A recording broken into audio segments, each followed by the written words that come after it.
Hello and welcome to Investing Confidential. For the few loyal listeners I have, I apologize. I've been very busy and kind of, as you know, as I think I said before, I'm kind of fed up with this whole YouTube thing. But I want to comment on the algorithm because I think I did some analysis and I figured it out. So YouTube, it's not about quality videos, right? They tell you quality. No, it's not about quality videos at all, okay? Because I think I put out really quality videos. I watched some other stuff out there. It just, look, it is what it is. What YouTube does now is they are focused 100% on the user, okay? What that means is, and advertising, right? So what that means basically is that it doesn't matter what you're interested in, right? So if you're subscribing to all financial videos, they don't care. Okay, they don't care that that's your interest. What they do care is every time you go into YouTube and you type something in, well, in Google Chrome, or you type something in YouTube, let's say you're searching for, dog videos or whatever it is, doesn't matter, swimming videos, track and field videos. When you go into YouTube, when you go back into YouTube, that's all you're going to get. Okay. Despite you following, 50 videos on finance, they don't care. They care what you are typing in at that particular moment. So they are focused 100% on propping up their slumping advertising, and they don't really care about you as a user, what you're interested in. They're just focused on giving you whatever you've typed in, giving you more and more and more till you type in something else. So for a creator, okay, it's the worst. Okay, if you already have 500,000 followers, it's wonderful. If you have 500 like me, it's impossible.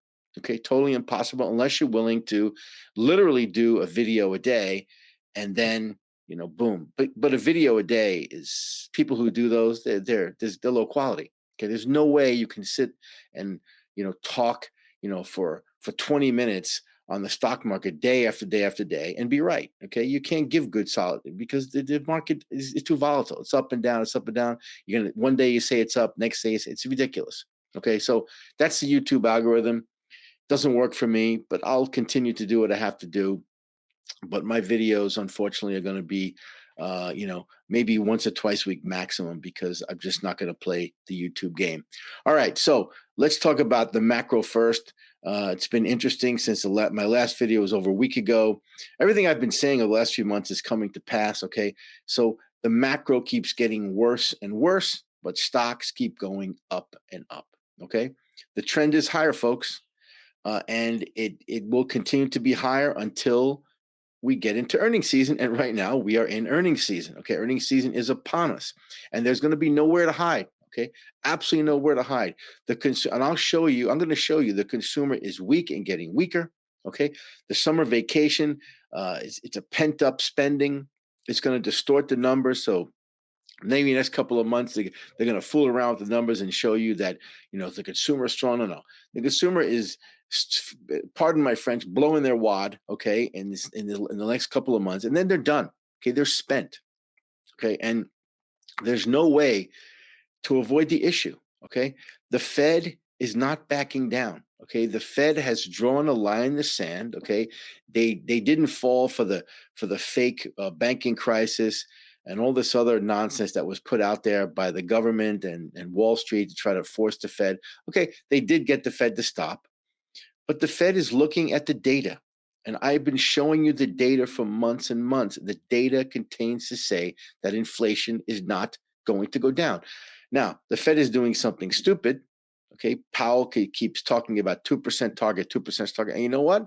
The longer he talks at 2% target, the worse it's going to get for the economy. Okay, that's the bottom line. So as he continues to talk about this 2%, you're going to see inflation continue to stay higher, and they're going to continue to raise rates at some point. Okay, as soon as this, all these fake things are going on. Okay, now you're seeing a pickup in some of this economic activity, and the Fed's just okay, boom, rates going higher. Okay, so even there's articles now questioning about interest rates. Why are interest rates, why aren't they working, right? Why isn't the economy getting hit? Okay, because inflation is sticky. Things like food and other things are not being affected by interest rates. Remember, this is, as I said before, going back almost when I started these videos, it is monetary inflation that is the problem. Okay, monetary inflation, the printing of money, the massive $1 trillion, 3, 4, 5, 6, 7 trillion dollars of printing money. That's the issue, and they continue to do it. So inflation will continue to be higher. It's going to stay at a very high level. That means rates will be higher for longer. Okay, you look at the 10-year tips here, showing you real rates continue to go higher. Remember, real rates are rates minus inflation. We got real rates, they're going higher. Okay. Now you look at the terminal rate. Terminal rate's not going down. This is very important. You must watch the terminal rate. It's now approaching again 5.5%. Hit a high of 6. Okay, this is driving everything. Okay, and now you look at the 2-year bond, 5%, approaching 5%.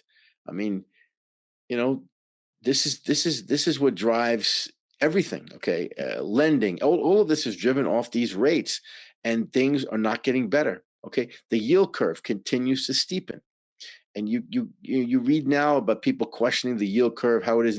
Look, the yield curve. Not only is it predicting, it's telling you we're in recession. Okay, but as I told you, a lot of these government numbers are just not believable. So technically, we're still not in recession. And what? How is this affect? Look at mortgage rates. Okay, mortgage rates won't go down, folks. And I don't care how many realtors they bring on CNBC or how many writers come on, ghost writers on Wall Street Journal talking about how the real estate market's coming back. No, no, no, no. It's not coming back. Okay. You're going to have people buying. You're going to have people, taking out larger mortgages. You're going to have people doing the banks are going to come back with these, 2-year, 5-year, and we're going right back into the same crap that we got in before the great financial crisis. But mortgage rates not going down. Okay, look at pending home sales. This is the weakest it's been in 7 years. This is pending. It's real home sales. Okay, now there was one positive sign here. Construction spending was up, but was this really real? Okay, I don't have the chart, but I should have put it up. But there was as you can imagine, a collapse in commercial construction, an absolute collapse. Okay. So these construction companies have the money. They've been borrowing money. They've been drawing down credit lines. They're not going to give it back. So they got to spend the money. They got to do something. They can't just sit there idle. So what do? They start building houses. Okay, this is going to add to the glut. Okay. And all of this, what does all this mean? Okay. The reality is the situation in the economy is dire. Here we have ISM manufacturing PMI way below 50. Okay, again, a recession indicator. This proves that we are in a major slowdown recession. And this movement from the peak to trough is one of the steepest declines in history in the ISM PMI in history. Okay, that doesn't happen in a functioning economy. Okay, here we got factories cutting inventory. Why would a factory cut down and get rid of its inventory? Because there's no demand. They're expecting just a horrific situation. If you're a factory and you see strong consumer, you build inventory in anticipation. No, they're cutting inventory. Okay, and here we have bank lending. Again, this is another situation that's just horrific because we are in a slowdown and the banks are tightening. They're not lending. Okay, this is really bad. This goes back to if I had the chart going back to the great financial crisis, into a slowdown, bank tightening. It's terrible. And here you have real personal spending continues to be very weak. Again, proving that the consumer is tapped out. Okay, another indicator you're not going to see from the talking heads. Look at Airbnb. It's a collapse, folks. Airbnb is collapsing. Okay, but it's a different kind of indicator. Okay, because the consumer is weak. That's number one. Obviously, the consumer is very weak, despite everything people tell you about people getting on airplanes and all the. Let me get on a tangent. The airplane situation, okay, is not a question of too many people traveling. Okay, don't believe that hype. It's a question of the fact that the airlines, after COVID, okay, never accelerated, got back to normal in terms of the number of flights. So the number of flights is still 50% less than it was before COVID. So there are less flights. Therefore, planes are packed. Therefore, it seems as if there's tons of people. Oh my God, everyone's traveling on a plane. No, no, no, no, no. We're down 40, 50% in capacity. And the airlines are gorging you with prices because they have no choice. But they're going to bring up capacity because there's no demand for it. And so you have this, again, these media false indicators showing you one thing when the reality is we're not back to normal from traveling. Okay, there's a little bit of a spike, but look, there's no demand for Airbnb. Hotel data is completely misleading because unfortunately, a lot of hotels are being taken over by the government, and they're putting migrants, they're putting homeless, and you look at the big cities, that's the reality. And where are all the hotels in the big cities? So when you look at hotel data around the country, it doesn't matter what's going on in North Carolina or Georgia or Florida. No, that data of the hotels is misleading because the cities are showing big occupancy because the hotels are filled by government, okay? Government handouts. That's the bottom line, okay? And speaking of hospitality, look at this, employment increasing. Whoa, but wages are only slightly higher. Why? Again, going back to this, who's taking these? I showed months ago how these hospitality companies are paying nothing. They do not pay a living wage for the average American. And the average American is not taking those jobs. Guess who's filling those jobs? Migrants. Okay, that's the only way to explain it, folks. I mean, I'm not. This is not political. It's the only way to explain it. Okay, and now we go to GDP. Okay, private sector economists, as you can see here, are forecasting a recession coming in the next quarter or two. But the Atlanta Fed, the government, Atlanta GDP now, fake GDP, 2%. Okay, someone's insane in this Atlanta Fed, absolutely insane. Okay, yeah, I mean, not for nothing, but I'm not a big fan of Wall Street. But these economists have been doing this a while, and there's a whole bunch of them forecasting a recession, and the Atlanta Fed to come out with this, it's laughable. The EU, third largest economy. To me, it's the second largest, but third largest economy. Bad shape. It's a city economic surprise index falling off a cliff. Tells you everything you want to know. But let's talk about the U.S. How this is going to affect U.S. stocks. All right, everyone, you guys are all interested in stocks. What should an investor do now? Okay, and again, one of these things you should know. A lot of economists and hedge funds. You look at the high yield market. The high yield market is always a leading indicator. Okay, and here you're seeing the high yield ETF. Okay, so this is information get you on your own, folks. Massive outflows. Okay, the high yield market is an indicator for the economy and the stock market. It is showing you, okay, that we are seeing the signs of really weakening economy because the companies that are massively levered and borrowed, they're having problems. And so people are getting out. Okay, again, how is this economy strong? I have no idea. And then going back to this talk, this is the worst part. Okay, this is some of the most scariest indicators I've seen in a long time. Look at the market breadth. We've talked about this ad nauseum, but I'm going to continue to talk about it because it's really important. Here is the S&P concentration.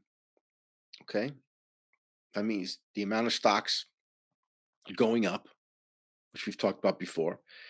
This concentration is higher than when we had the tech bubble, which is probably the only sort of sub bear market we've had in the US in 40 years. Tech bubble was massive. So the S&P concentration today is higher. This is very dangerous. And here we see why. The Magnificent seven stocks are all that matter. This is the thinnest breadth in the history of my career on Wall Street going back almost 40 years, 35 years, let's say. This is the scariest chart. If you want one chart that's going to scare you, this should be it. Okay, it goes back to what I said before many times. This is like a Nifty 50 situation. Look it up about the Nifty 50. 7 stocks leading the way. This is very dangerous. And But again, and here's the follow up to this. But as much as as these stocks are moving the indexes, they're a drag on earnings, folks. Do you know what that means? That means that everyone's buying stocks that are having problems with earnings. They're a drag on the overall market, and they keep going higher. This is unsustainable.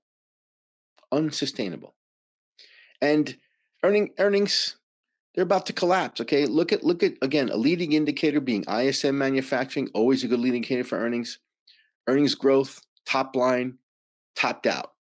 ISM going lower, so will earnings growth, so will your top line.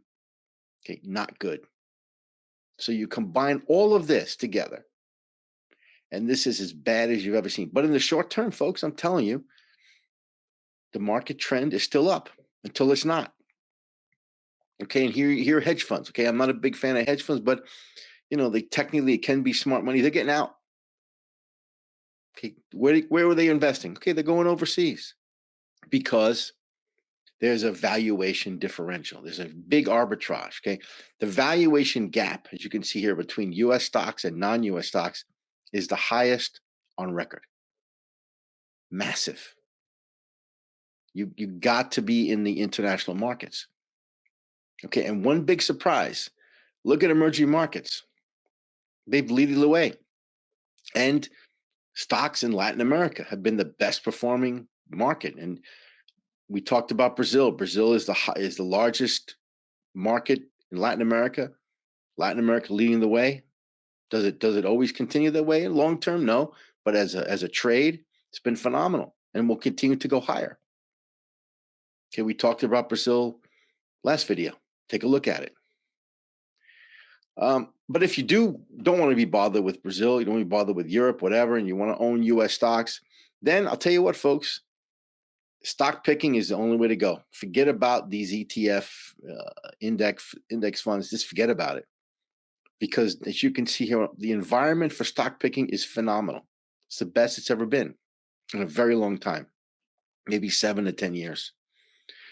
Because the S&P correlation, again, what does this mean? This means each stock correlated to itself, to the group of S&P stocks. And when you see the correlation go down, that means that, boom, it's time for stock picking. When everything's, like you can see it, when it's up at the 80-90%, that means it doesn't matter what you buy. It doesn't matter. You can throw a dart at the board. Doesn't matter.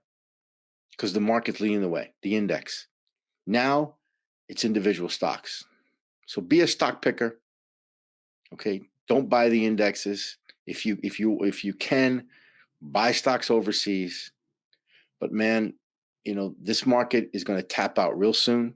Okay. Right now in the short term, again, trend seems to be higher. I wouldn't short the market here. I think it's too dangerous to short. I think you're either in the market as a trader or in cash. Cash is king. Okay, you're going to get 4 or 5% on your cash. Okay, in the short term, doesn't look good because the market's up. Well, again, that's if you own 7 stocks. If you don't own Apple, you don't own Microsoft, you know all the names. If you want to buy anything else, you want to be caught in that deluge that's going to happen eventually. Okay, just be careful. Okay, and one final thing on Apple. Okay, Apple came out with this huge thing. Look, I'm not a big fan of Tim Cook, but look, you can't knock the movement of the stock while he's been CEO. But the guy has not, since he took over, not one new product that's been innovative. And this is his big product. Okay, big product with the VR headset, but he priced it too high, and now they're bringing the price down. Okay, you know why? There is no demand. There is no demand for anything. The last 3 quarters, by the way, folks, has been weak, but yet no one cares. Okay, financial engineering. But at some point, this quarter, next quarter, they're not going to be able to hide anymore. Apple's going to take a dive. Okay, and to me, this is what you need to focus on, the fact that their first product they've come out since Steve Jobs, any kind of innovation, and it's a failure. It's a failure. You could say, oh, that's a great. Well, it doesn't matter how good the product is. Matters it's not selling. Apple never reduces prices, but yet they did here. So beware. And for all you investors, be careful out there.